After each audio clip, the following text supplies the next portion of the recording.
Shalom, this is Reb Yoseph coming to you from the land of Israel. This week is Parshas Chukas, and it deals with the mitzvah, the para aduma, the mitzvah of the red cow. It says this is the chok of the Torah, the law, the riddle of the Torah. The word chok literal means engraved, and it's dealing with a law, so to speak, that we keep it because it's engraved in stone. Rashi talks about it, and he says that these are the types of laws that are specifically not so logical. And this one is one that is particularly, if it's possible to say, illogical. It is basically a law for purifying people who have become tamei, defiled, ritually impure, due to contact with a dead body. Now, this may include burying someone, touching a dead body, going to a cemetery, being a pallbearer, being in the same room as a corpse. They all create a tamei mace. Now, the idea of being tamei mace is, so to speak, the person is dirty. It's not that they're physically unclean. It's more of an intangible idea that they may be unclean in their own eyes and unclean in the eyes of God and unclean in the eyes of others. So as a result, they must undergo a purification ritual. The idea of tuma is a difficult one. It would seem it is a pejorative, although it's difficult for a person not to be tamei. The practical implications are that the person cannot eat food that is designated as sacred, say from a sacrificial meal, and they cannot separate tithes, food that is going to be given to the Kohanim and the Levium. As examples, there are others. In addition to that, they cannot go up to the Temple Mount. So this stain of being tamei mate must be removed, and the Torah gives an elaborate ritual for doing it. It revolves around a red heifer, a cow whose fur is entirely red. Can't even have two hairs that are not red.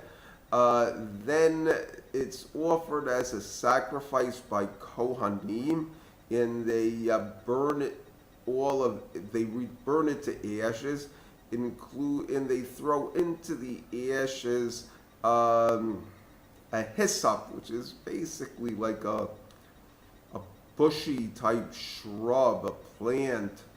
And they also throw into it cedar wood, different symbolism. Cedar representing pride, it's a big tall tree.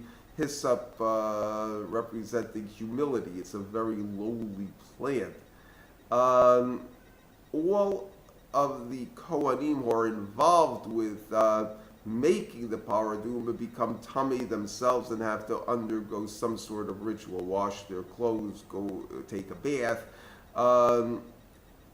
It is combined with water, and then when it comes time to purify someone, it takes a week. On the third day, the ashes are sprinkled upon them, and on the seventh day, the ashes are sprinkled upon them, and then they are considered tahor, pure by any measurement. The main difficulty that is raised about the para aduma is that if somebody who is ritually clean touches these ashes, they become tameh. In other words, the ashes will purify the impure and defile those who are pure. And the Gemara raises an objection to that, and it says you would think that if it purifies the pure, that concerning those already pure, it would make them more pure. Rabbi Akiva says about it, he quotes Kehelis, Ecclesiastics, and says, whereas King Solomon says, I attempted to become wise, and this was very far from me, meaning that this mitzvah he really could not understand. The Seforno discusses the mitzvah, and he says, he quotes these Gemaras, and he says, but all of the mitzvahs have a degree of wisdom associated, and perhaps we can steal a bit of a shred of intelligence from this mitzvah as well. And he says that what the Araduma is more broadly talking about is teaching sinners to do tshuva.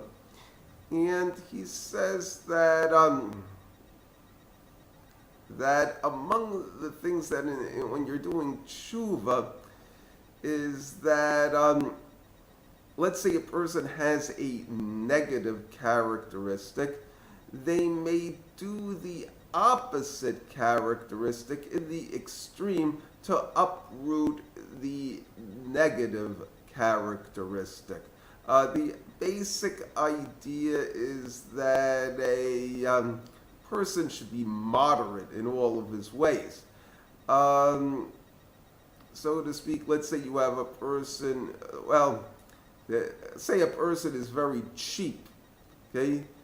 The idea would be that they should be, so to speak, excessively generous, to a certain extent, a spendthrift with their money, and they should do that for a while, and then they should stop doing that, and then they will handle their money in a proper way.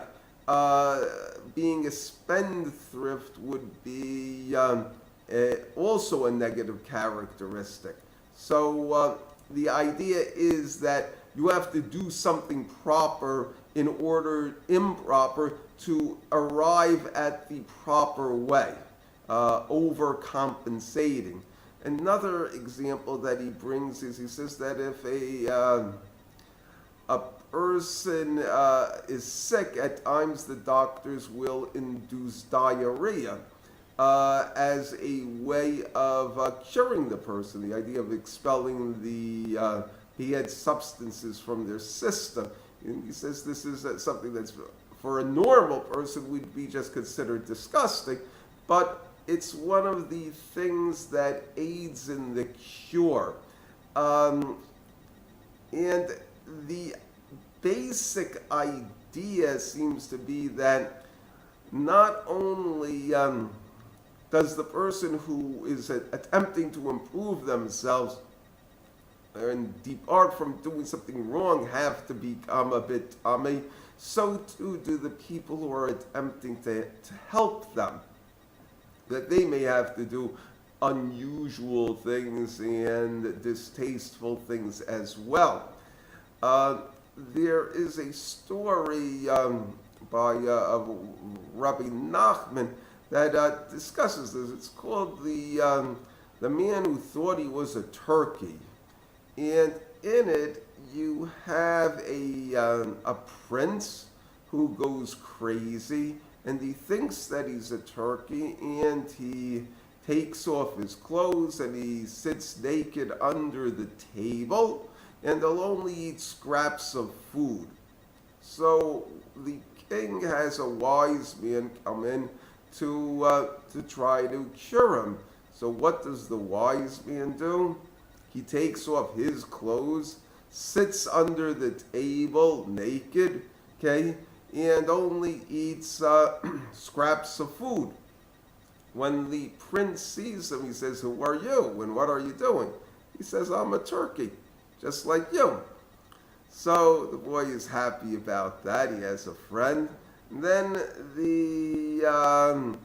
after a while, when the wise man has the prince's confidence, he puts on a shirt. So the boy looks at him and says, "What are you doing?" He says, "I'm putting on a shirt." He says, "Just because I'm a turkey doesn't mean I can't put on a shirt." So the prince accepts that, and little by little, the wise man gets fully dressed, and the prince imitates him and gets dressed himself, and then he sits at the table, and then he eats a proper meal, and the prince does this as well, and it progresses until the prince is completely cured and becomes a normal person. So it shows that, like the Sephorno, the Torah is teaching us that there are times when we have to turn to a transcendent Torah, Eit Lasot La Hashem, Hafiru Torah Zeka, that there's a time to do for Hashem, and that you have to, so to speak, annul the Torah, and that ultimately what you do is you bring people back to the Torah, and you heal the sick and open up the eyes of the blind. Thank you. Shabbat Shalom.